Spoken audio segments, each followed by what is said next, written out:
Please tilt your mobile device now for increased visibility. The Group Name Filter box will allow you to search by group name or group alias. This allows you to search for certain people and the public content they post or content you've posted. This can be utilized in addition to other filters to find particular opinions or content on ItsA. Some of these likely options could be a family member, friend, or content creator you like that makes videos or podcasts.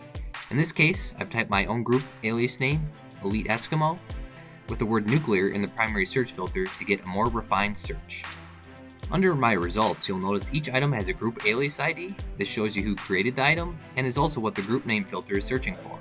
Even if you end up only using one filter at a time, it's nice to know all the different tools you have at your disposal since ItsA provides many to you. Also, keep in mind if you want more results to show up in a category which has them, you can increase the number of rows shown by going to the Personalize Me tab and selecting a higher row count.